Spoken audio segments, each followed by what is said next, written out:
Title demand special attention, প্রত্যেকটা জিনিসের টাইটেলটা খুব ইম্পর্টেন্ট।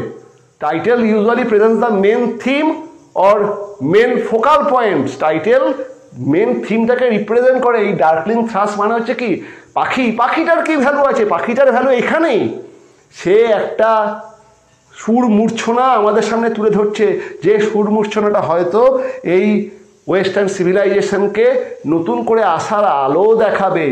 এই যে ডার্কলিং, এই অন্ধকারাচ্ছন্ন এই ওয়েস্টার্ন সিভিলাইজেশন এখন অন্ধকারে ডুবে গেছে, তার থেকে একটা থ্রাশ পাখি সেই অন্ধকারকে ভেদ করে গান গাইছে। Very important. ওকে, চলো এবার কবিতাটা পড়ি। I leant upon a coppice gate when frost was spectre grey and winter dregs made desolates the weakening eye of day. আমি একটা গেটেতে বা একটা দরজাতে হেলান দিয়ে দাঁড়িয়ে আছি। কপিস কথাটার অর্থ হলো কন্ট্রোলড ফরেস্ট। কপিস কথাটার আক্ষরিক অর্থ হলো কন্ট্রোলড ফরেস্ট, মানে সেই ধরনের বন, ছোট বন যেটা মানুষজনের দ্বারা নিয়ন্ত্রিত।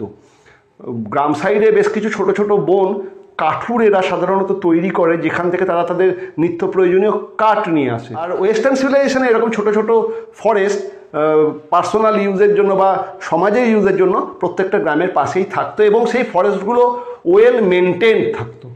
সেই ফরেস্টগুলোকে খুব যত্ন করা হতো, তার কারণ সেই ফরেস্টগুলো গোটা গ্রামের অধিবাসীদের প্রয়োজনীয় কাঠের যোগান। এরপরে এই প্রথম স্ট্যান্ডার্ডের মানেতে আসি। I leant upon a coppice gate when frost was spectre grey.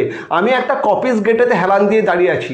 Copies gate আমি যেটা বলছিলাম কন্ট্রোল ফরেস্ট, যেটা মানুষজন তারা খুব যত্ন করে। কিন্তু আজকে আমি যে জায়গায় দাঁড়িয়ে আছি, জায়গাটা একসময় জনগণেতে পরিপূর্ণ থাকতো, মানুষজন এই সমস্ত গাছপালাগুলোকে খুব যত্ন করত। কিন্তু আজকে সোসাইটির মধ্যে, ওয়েস্টার্ন সিভিলাইজেশনের মধ্যে একটা ডেসোলেট কন্ডিশন, একটা ব্লিক কন্ডিশন লক্ষ্য করা যাচ্ছে।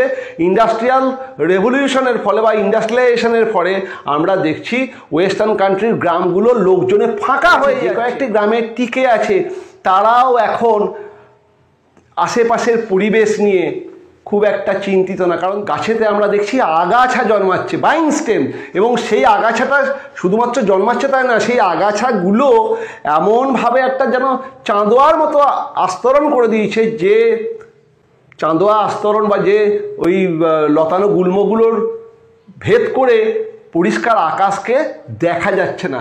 এই আগাছা এত বৃদ্ধিপ্রাপ্ত হয়েছে, সোসাইটিতে আগাছা এত বৃদ্ধিপ্রাপ্ত হয়েছে, রে অফ হোপের উপর একটা সেট পড়ে গেছে।